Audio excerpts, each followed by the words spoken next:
Hey, how's it going, everybody? Tim here, the Frugal Travel Guru, back with another video. And in today's video, I wanted to talk about 10 bad things you need to know about the Greyhound bus.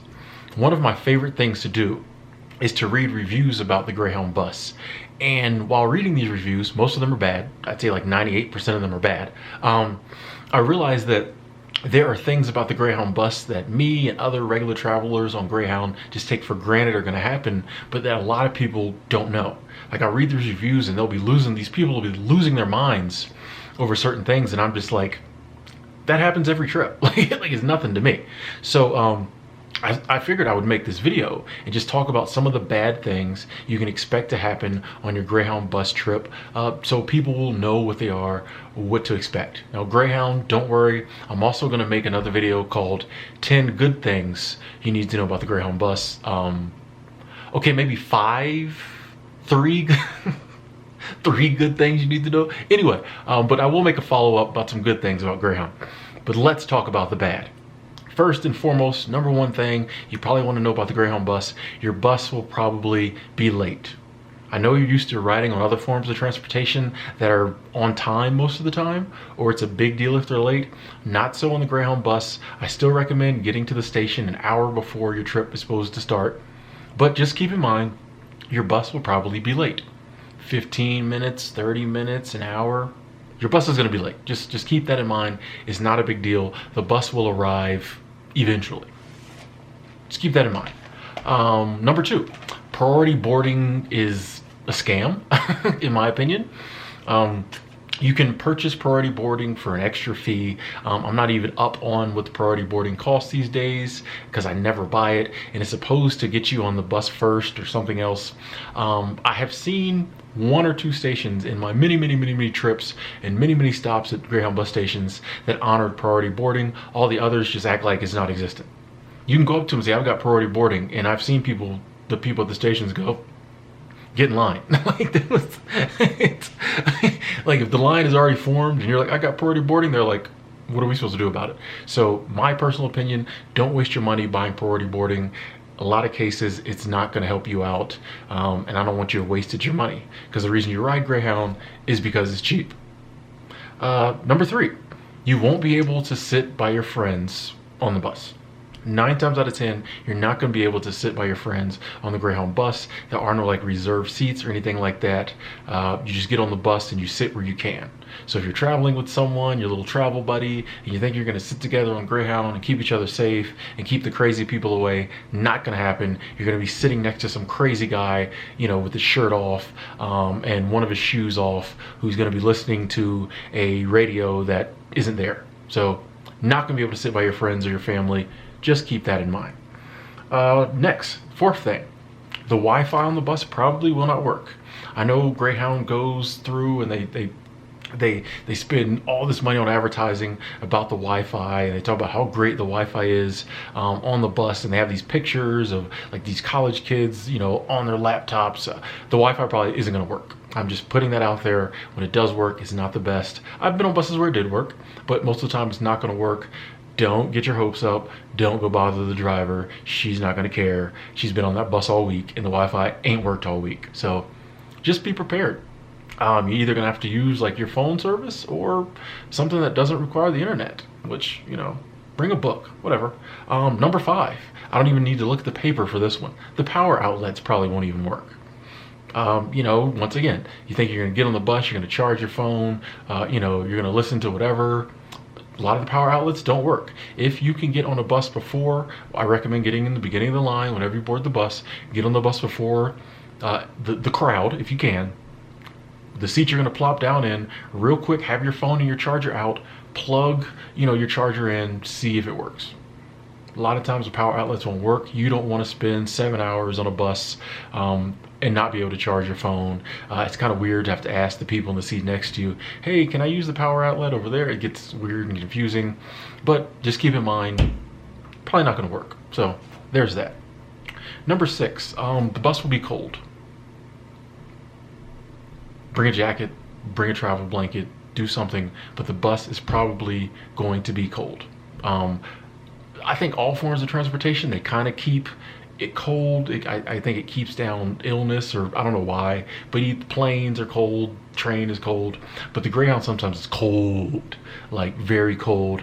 And if you sit by the window, sometimes the air comes up through the seal on the window. I've gotten sick before because of the cold air blowing on me, so just keep that in mind. Even if it's like 90 degrees and you're leaving out of like Vegas or Arizona or Florida, bring a jacket, bring a blanket, bring a hoodie. It's gonna be cold on the bus. Keep that in mind. Yeah, you'll thank me for that tip, definitely. Moving on, number 7, you're gonna have to get off the bus a lot. I get asked about this a lot. When the bus stops for meal breaks, things like that, you don't have to get off the bus. But if you are on a Greyhound bus trip of any length, you are probably gonna stop at some stations where the bus is gonna have to be serviced. So everyone has to get off the bus, and they clean the bus, they service the bus, do their maintenance routine, but you have to get off, it's mandatory. So sometimes it's 45-minute stop, sometimes it's an hour. But like I said, if you have a long trip, this could happen 5-6 times throughout your trip. Now the good thing is they give you a reboarding pass. You can be one of the first people to get back on. But if you think you're just gonna have this 24-hour Greyhound bus trip and you're just gonna sleep on the bus the whole way, not gonna happen. You're going to have to get off the bus a lot. I don't know how many times people have messaged me about this and I told them, nope, you gotta get off the bus. And then they message back, what if I really don't want to? You're going to have to get off the bus if it's a scheduled service stop. No way around it. It can be 2 a.m. in the morning. You're not gonna wanna get off and sit in this dirty station. Part of the Greyhound experience, just be expecting it. Nothing you can do about it. Moving on, number 8. There will be times on your Greyhound bus trip, once again, if it's of any length, where you will have layovers. You will have to transfer from one bus to another bus, and the time waiting between the two buses is called a layover. Now, on your itinerary for your Greyhound bus trip, which I always recommend you look at when you're booking your trip, it will tell you how long the layover will be. A lot of times it's like somewhere between an hour and 2 hours. Let me just be the first to tell you, this probably is not going to be the actual length of your layover. Very rarely have I had a layover that was the exact length it said, okay? A lot of times, if the bus is on time for Greyhound, it might just be 30 minutes longer, 45 minutes longer. But here's the thing, Greyhound has a driver shortage. They are looking for drivers everywhere. Nobody wants to drive for Greyhound. I did a video about it. I'll link to it. You can check it out. If you're crazy and want to drive for Greyhound, yeah, check that video out. But they have an extreme driver shortage. It's getting worse every day. So a lot of times what happens is your bus with your driver pulls in, you get off, you're supposed to be there for 2 hours.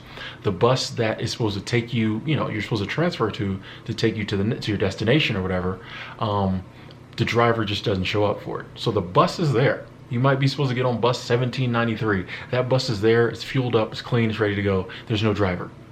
So your 2-hour layover might turn into a 4-hour layover while they're waiting for the driver to show up, or they have to call in a backup driver, and that driver might be 2 hours away.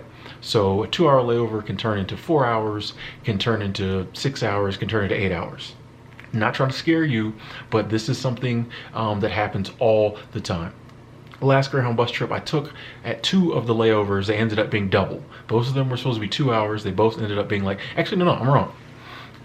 One was supposed to be 2, ended up being 4. One, I actually got to the station like 15 minutes before my bus was supposed to leave, and then we ended up waiting 2 hours for a bus driver to get there. So all in all, like 4 extra hours on my trip because they couldn't find drivers.